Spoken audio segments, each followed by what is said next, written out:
दोस्तों नमस्कार, मैं राम सूरत यादव। अहंकार एवं घमंड से बड़ी बड़ी सत्ता जो है चली गई हैं एवं बड़े बड़े महारथियों का सर्वनाश भी अहंकार एवं घमंड से हुआ है। आज ऐसा हम इसलिए कह रहे हैं, अहंकार शब्द एवं घमंड शब्द का एवं तानाशाही शब्द का इस्तेमाल हम इसलिए कर रहे हैं कि आपने देखा है कि 23 जून को जिस तरीके से विपक्ष की महाबैठक पटना में बहुत सफल एक तरीके से बैठक हुई एवं जो है बहुत सफल महा बैठक जो है रैली जो है सफल हुई है, तो उसको लेकर के इन शब्दों का इस्तेमाल हम इसलिए कर रहे हैं कि आपने देखा है कि क्या सचमुच यही आरोप विपक्ष की तरफ से हमेशा जो है बीजेपी के ऊपर लगाया जाता रहा कि जो है यह सरकार अहंकार एवं घमंड में और तानाशाही रवैये से सरकार चला रही है। और ऐसा इसलिए जो है सचमुच अब साबित हो रहा है क्योंकि आपने देखा है कि 23 जून को जो है कन्याकुमारी से लेकर के कश्मीर तक की विभिन्न राज्यों के विभिन्न जो है दल और सभी दल जो है अलग अलग विचारधारा के थे और अलग अलग सोच के थे, लेकिन इसके बावजूद आप कल्पना कीजिए देश आजादी के बाद से अब तक जो है किसी भी प्रधानमंत्री के खिलाफ इतना जो है 14-15 पार्टियों के राष्ट्रीय अध्यक्ष और 14-15 पार्टी मतलब कन्याकुमारी से लेकर के कश्मीर तक के विभिन्न प्रांतों की पार्टियां एक मंच पर कभी जो है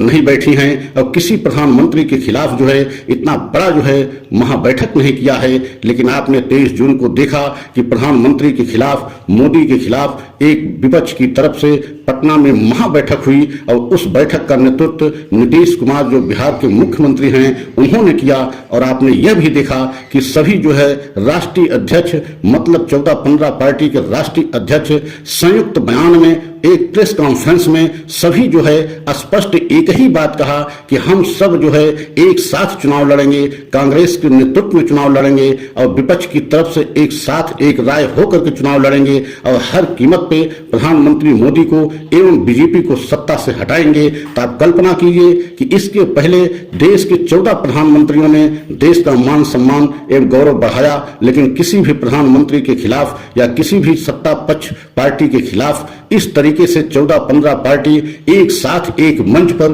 कभी जो है नहीं बैठक किया और ऐसा संयुक्त बयान जारी नहीं किया कि हम जो है सत्ता पक्ष को हर कीमत पर जो है सत्ता से हटाएंगे। तो आप कल्पना कीजिए जो सभी 14-15 पार्टी के राष्ट्रीय अध्यक्ष जुटे एवं जो है सभी दलों के जो है राष्ट्रीय अध्यक्ष जुटे, तो सभी जो है एक तरीके से पार्टियों के अलग अलग विचारधारा है, अलग अलग सोच है, लेकिन इसके बावजूद जो है सभी एक मंच पर जुटे और एक ही बयान जारी किया कि हम हर कीमत पे मोदी सरकार को सत्ता से उखाड़ फेंकेंगे। इसके लिए सभी दलों ने यहां तक कह दिया कि अगर जरूरत पड़ी तो हम सभी दल जरूर अपने अपने प्रदेश में जो भी कुर्बानी देनी पड़ेगी देंगे, लेकिन हम विपक्ष जो है पूरा एक साथ रहेंगे, हर कीमत पर साथ में रहेंगे। तो आप सोचिए कि इस बैठक से पूरी बीजेपी बेहद हैरान परेशान है और पूरी बीजेपी को अब लग रहा है कि आने वाले समय में बहुत बड़ी मुश्किलों का सामना करना पड़ेगा, क्योंकि आपने देखा कि जितनी पार्टियों के राष्ट्रीय अध्यक्ष जो है महाबैठक में शामिल हुए,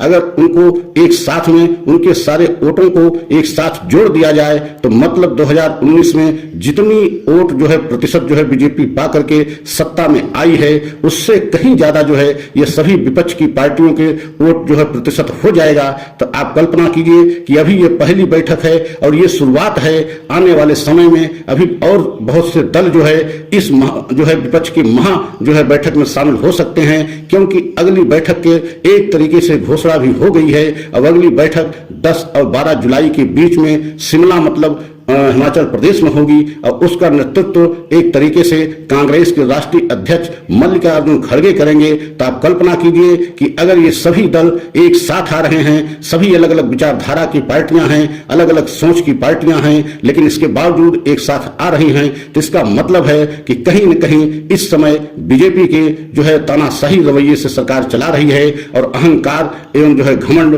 पूरी सत्ता पक्ष में सभी राष्ट्रीय नेताओं के खासकर बड़े बड़े बीजेपी के ऊपर जो है इस तरीके के जिस तरीके से बयान दे रहे हैं, ऐसा लग रहा है कि अहंकार एवं घमंड में ऐसे बयान दे रहे हैं। आपने अभी देखा कि जिस दिन जो है 23 जून को महाबैठक हो रही थी, उसी दिन जो है गृह मंत्री अमित शाह जी एक रैली में जो है ऐसे बयानों को जो है कहा, जिससे ये साबित होता है कि गृह मंत्री इतने बड़े पद पर होने के बावजूद उनके ऊपर भी एक तरीके से अहंकार ही है। और उन्होंने स्पष्ट उस रैली में कहा कि बताइए, आज विपक्ष के सभी नेता जो है फोटो खिंचवाने के लिए जो है एकत्रित हुए हैं, मतलब यह एक नाटक कर रहे हैं, नाटक के अलावा कुछ भी नहीं है। और जब उसी रैली में अमित शाह जी ने जनता से ही पूछ लिया कि बताइए, मोदी जी को आपको चाहिए प्रधानमंत्री अगला, मतलब तीसरी बार, या राहुल गांधी को चाहिए, मतलब राहुल बाबा को आप लोग चाहते हैं या मोदी जी को चाहते हैं, तो वहीं भीड़ में, मतलब उसी रैली में लगभग हजारों लोगों ने जो है चिल्ला चिल्ला करके कहा